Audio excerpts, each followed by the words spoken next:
శ్రీమతి ఎట్లయితే రాజకీయాలకు వచ్చి ఓపెన్గా మాట్లాడుతూ ఉందో అట్లా రాబర్ట్ వాద్రాను కూడా రాజకీయాలకు రమ్మని చెప్పు. ఎండదెబ్బ బహుశా ఎక్కువ అవుతున్నట్టు, ఢిల్లీలో ఎండ కూడా ఎక్కువ కొడుతున్నట్టుంది. మతి భ్రమించి మాట్లాడుతూ ఉన్నారు మనుషులు. బీజేపీ ప్రభుత్వం అంటే హిందువుల్ని రెచ్చగొడుతుందంట. బీజేపీ ప్రభుత్వం ఒకవేళ హిందువుల్ని రెచ్చగొడితే ఇంతకాలం ఇన్ని మదర్సాలు ఇంతమంది మనుషులు ఎట్లా బతుకుతున్నారు? అదే కరెక్ట్ అని చెప్పి ఒకవేళ రాబర్ట్ వాద్రా గారు కోరుకుంటే, భవిష్యత్తులో అదే జరగాలని ఆయన కోరుకుంటే తప్పదు, ఫలితం అనుభవించక తప్పదు. రాబర్ట్ వాద్రా గారు, నువ్వు రాజకీయ నాయకుడివా, నువ్వు బిజినెస్ మ్యాన్వా, నీకేం సంబంధం ఉందని మాట్లాడుతున్నావు? బీజేపీ మీద బురద జల్లుడు వేసుకో, 3 రంగుల జెండా వేసుకొని రా కొట్లాటకి. డెఫినెట్గా మేము ఎక్కడో ఒక దగ్గర సమాధానం చెప్తాం. నీకు పిచ్చి ప్రేలాపల్ని మానుకోవాలి, వ్యాపారస్తులాగానే ఉండాలి.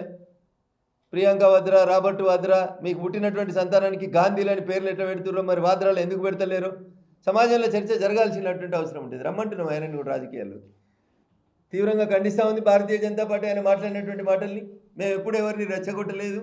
మేము మళ్ళీ చెప్తా ఉన్నాం, మేము సహనంతో ఉన్నాం. మా సహనాన్ని పరీక్షించొద్దని మాత్రమే రాబర్ట్ వాద్రా లాంటి వాళ్ళకి చెప్తాం.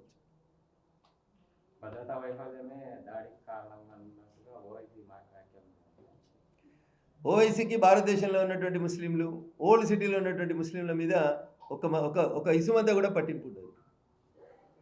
దాదాపు 4 సార్లు మీరు ఎంపీ గెలుచుకుంటూ వచ్చారు కంటిన్యూస్గా. బంజారా హిల్స్ ఎట్లుంది, జూబ్లీ హిల్స్ ఎట్లుంది, భాగ్యనగరం ఎట్లుంది, మూసీ నదికి లోపల ఉన్నటువంటి భాగ్యనగరం ఎట్లుంది? దీని ఫెయిల్యూర్కి ఎవరు కారణం?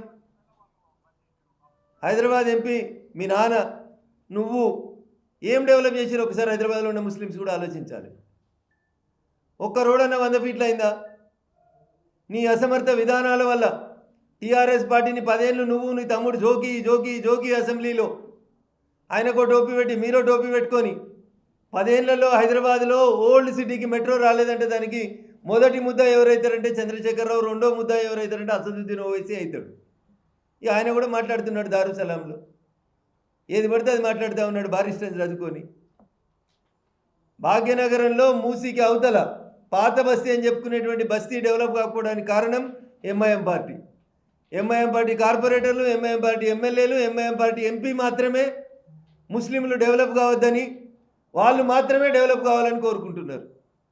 అందుకనే వక్ఫ్ పేరు మీద కిరాయిలు, ప్యాలెస్లు, షట్టర్లు, హోటళ్ళు, దుకాణాలు, ఇది అదే అని కాకుండా అన్నీ వాళ్ళ కబ్జాలోనే పెట్టుకుంటున్నారు. వాళ్ళే లక్షల కోట్ల రూపాయల ఆస్తులు సంపాదించుకుంటున్నారు తప్ప పేద ముస్లింల కోసం ఆలోచిస్తలేడు.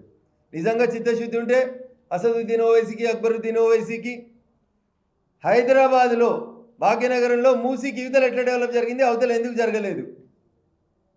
10 ఏళ్ళు మీరే 7 ఎమ్మెల్యేలు ఉన్నారు. మిమ్మల్ని ఒక దశలో ప్రతిపక్ష నాయకులను చేయాలని చూసింది అప్పుడున్న ప్రభుత్వం. ఎందుకు డెవలప్మెంట్ జరుగుతలేదని చెప్పాలి. కనీసంగా చార్మినార్ దగ్గర ఫుట్పాత్లు వేయడానికి ఇచ్చిన పైసల్ని కూడా ఖర్చు పెట్టకుండా కనీసం 10-12 ఏళ్ల నుంచి ఆపుతూ వస్తుంది మీరే. రోడ్లు వెడల్పు చేయనియరు, కరెంటు బిల్లులు కట్టనియరు. డెవలప్మెంట్కి దూరంగా ముస్లింలు ఉంచుతుంది ఎవరంటే ఎంఐఎం పార్టీ మాత్రమే. వాళ్ళు రియలైజ్ కావాలి, ఈరోజు ఆలోచించుకోవాలి. ఎంఐఎం వల్లనే మేము వెనుకబడిపోతున్నాం అనేటువంటి విషయం వాళ్ళకి అర్థమైతే బాగుంటుంది అనేది ముస్లిం సోదరులు కూడా ఆలోచించుకోవాల్సినటువంటి అవసరం.